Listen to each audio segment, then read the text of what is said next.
guys, Alex here. I just wanted to say before I begin this video that this video and most of my videos are for kids around the ages of kindergarten until about 6th grade. Now that is a big gap in a lot of different ages and abilities, so I wanted to let you know that a lot of the activities I choose are able to be modified, so graded up or down depending on the skill level of the kid that you're working with. So for example, if in one of my activity ideas I have tongs, you can make them bigger if a kid needs more support or smaller if it's too easy. Hey everyone, Alex here. Today I'm going to go over some fine motor activities that you can do at home that work out the fingertips and inner hand muscles of the hand. My goal for this video is to get you into a mindset where you can go anywhere or be anywhere at a store, at home, and if you know your child well enough, you'll be able to create your own activities, even if it's not some big planned fine motor session. You know the child you're working with way better than I do. So it's important to be able to think on the spot and be able to shift your mindset and be flexible when working with kids in this specific area, because sometimes it is really hard to keep kids focused and engaged, especially on something that is kind of hard for them. This week, I went to the local craft store, and in about 15 to 20 minutes, I was able to find 5 activities under about $5, so super affordable, that I think target this hand strength goal, and fingertip strength and dexterity as well. So if your kid's having a hard time buttoning their jackets, zipping up their jackets, holding their pencil, manipulating small items, opening up containers, these activities are going to really help with that. The next thing that I have are these little chain links that a kid can use to create a keychain, a bracelet, a necklace. What I like about these is that you're really honing in on that fingertip dexterity, which is definitely important for development. The next activity I found while I was at the store were these little colorful clothespins, and they're little mini ones, as well as these miniature pom-poms. Now, there are a lot of things that you could do to integrate these items into an activity for your kid. The first one that comes to mind for me is to do something kind of like a paint by numbers activity, where you have a worksheet with different sections of whatever you're drawing. And you can have your kid pick up the pom-pom one by one and glue them to the picture.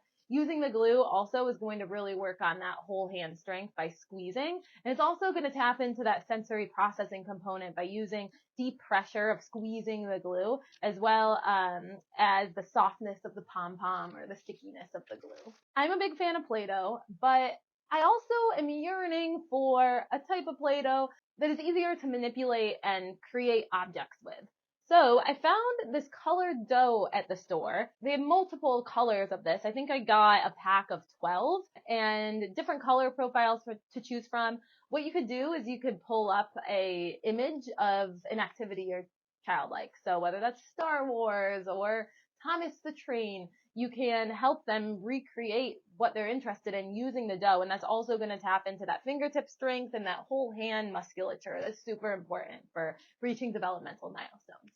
All right, what I have next are these bead and ironing kits that you also are working on this fingertip dexterity, where a kid is using their fingertips and placing the bead on the corresponding part of the shape that is provided. The fun part about this is that you can also use tweezers or tongs, depending what kind of kit you buy. If the beads are this size, it'd probably be best to use kids' tweezers. And you put the bead in place, and then you would iron it out, and it makes these really cool shapes. Last but not least, when I was at the store, I found these really cool stickers. They're puffy and hard, so if your kid is learning still how to develop and write their letters, this might be a good option because they can trace the letters, and it really gives us interesting feedback. But the real skill here that I'm targeting is the ability to peel off the sticker and peel it onto the paper. So they could spell their name, they could write a sentence. This could be a fun way to integrate letter formation or handwriting practice, combined with strengthening those fingers without actually using a pencil. There's so many more things that you can do with these, and just various stickers in general. A lot of times the stickers, when you peel it off, is just so satisfying to kids that it's really motivating. And you go to the craft store and they have a gazillion types of stickers to choose from. All right, that's it. I hope this was helpful. If you have any questions, concerns, anything you would like me to try out and make a video of, just put a comment below. I'd love to hear your feedback and kind of some of the challenges you guys are going through when trying to develop activities for your kid. Again, every child is different, and I think the most challenging part about working with a child to develop these skills is every kid's different and they all have their very unique interests and motivators. So it's really important to just be able to get into the routine of looking around you and using things that are in your natural environment and transforming them into something fun and engaging for your kids.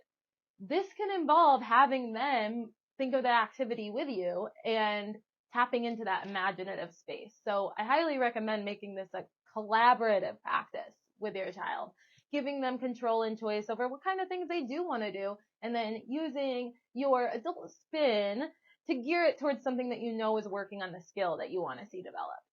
Thanks so much, everyone. Have a great day, and I'll see you next time.